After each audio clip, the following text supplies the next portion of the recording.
Picture this. The month was July 2010. Border officers were going through packages at a mail center. All of a sudden, they stumbled on something suspicious. Envelopes in small brown boxes were coming from China, Thailand, and the Philippines. All of these packages were being sent in the Halifax region of Nova Scotia, Canada. One man's name kept appearing on the packages: Greg Austin Doucette. Border officers thought something was off. Why were so many suspicious packages being sent to Greg's house? They immediately teared open the packages. You see, border officers have an incentive to catch illegal activity. If they find something suspicious, they get rewarded big time from their bosses. So the officers tore open each package and found random objects. Inside each random object were 2 pouches of 100 grams of raw steroid powder. This left the officers in shock. Each one of those steroid pouches were worth $5,000 on the black market. This meant that they had not only discovered an illegal operation worth tons of money, but also the steroid plug for hundreds of people across Canada. The discovery had the potential to uncover a massive drug trafficking ring. The officers immediately notified their bosses, and their bosses then notified their own bosses. This eventually led to the man at the top of the food pyramid. That man was Albert Prince, the manager of criminal services at Halifax. Albert was determined to dedicate his office to crack down on Greg. Albert and his team quickly searched around to get as much evidence as they could. Albert had a couple options. He could take in the steroid packages and try to convict Greg, but this wouldn't be enough evidence. If Albert tried to take the case to court with the steroid packages, he simply wouldn't be able to put Greg in jail. There wasn't any evidence that Greg was selling the steroids to other people. Not only that, but there were other people to catch too. Albert suspected that at this scale, Greg probably wasn't the only one involved in the operation. So if Albert took the packages in, Greg would find his packages missing. This would lead to Greg notifying everyone in the steroid trafficking operation. And if that happened, that meant that everyone else would get away scot-free. So the only way to take Greg to jail was to gather more evidence. If Albert simply let Greg's steroid packages go through unharmed, Greg would continue smuggling steroids like nothing had ever happened. Albert knew this option was the best way to go. By letting the packages go through, Albert could gather enough information to get a search warrant. So with the help of the Canada Post organization, Albert watched Greg's packages go through over the next few months. Albert and his team took notes on each package and began noticing patterns. They figured out exactly where the steroid packages were coming from, how much steroids were coming through, and how the steroids were packed. After 25 months of scraping information together, Albert had enough information to get a search warrant on Greg's property.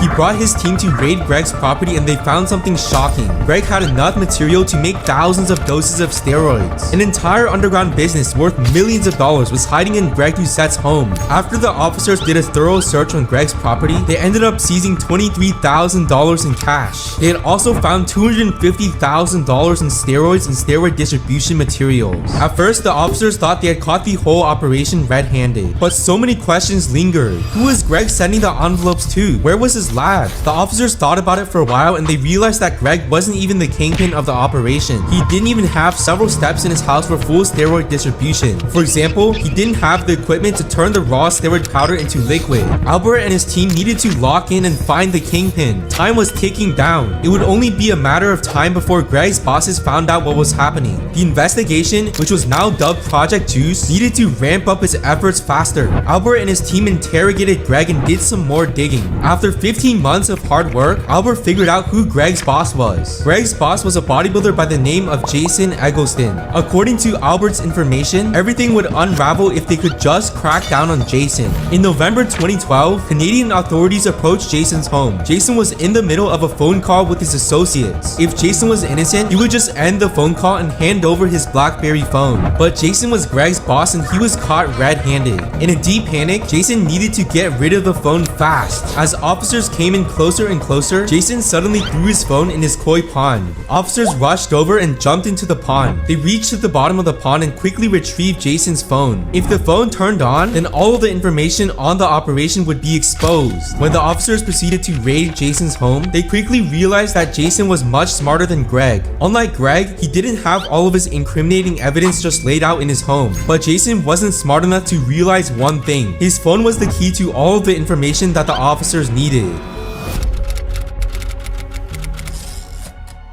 Unfortunately for Jason, his BlackBerry phone was still working perfectly, and the BlackBerry phone had some crucial information that Albert needed. For example, the phone had all of Jason's revenue laid out in score sheets. In the drug dealing world, score sheets are used by dealers to keep track of sales, so they now had records of all of Jason's sales. They also now had access to Jason's texts. His texts revealed that Jason and his partner, Gautam Srivastava, had a team of associates. One of their most loyal associates happened to be Greg Doucette. Gautam was a former professor at the University of Victoria, and he was the brains behind the operation. Gautam and Jason were worried about authorities cracking down on them, but they had a bigger issue going on. A competitor was getting good reviews, which was suspicious. Nobody could make steroids as well as them. Besides, the officers hadn't even found their lab yet, so they wondered if their associates could be pinching their product. Were associates like Greg stealing their product and then giving it to competitors the whole time? Jason told Gautam that there was no way this could be happening. He said that their associates like Greg were literally dum-dums. Not only that, but their associates were also very loyal to them. While this was happening, Jason and Gautam were also dealing with another issue. Their supply chain was in deep trouble after Greg got caught. Greg helped source their raw testosterone powder. Without Greg being part of the equation, they had a gaping hole. In early 2013, Jason and Gautam made a deal with another dealer. They traded 500 of their liquid bottles for raw powder. They went by the alias Ben Lob and successfully made the transaction. But little did they know that at this time, Albert had gained enough information from the BlackBerry phone to finally crack down on them. If Albert could finally end Project Juice, they would finally be able to sentence the man who started it all, Greg Doucette. In November of 2013, Albert and his team offered Jason a plea deal. This deal was given on the condition that Jason would help them on their operation. Jason gave in and pleaded guilty. With all of these resources in their hands, in that same month, Albert and his team arrested Gautam. They raided Gautam's assets and found something crazy. Inside Gautam's car were steroids disguised as laundry detergent. They also found boxes from China and Hong Kong labeled as living supplies when in reality, those supplies were actually hiding steroids. In February of 2014, authorities raided their lab and found 22 kilograms of steroid powder. The powder was valued at a whopping $2 million.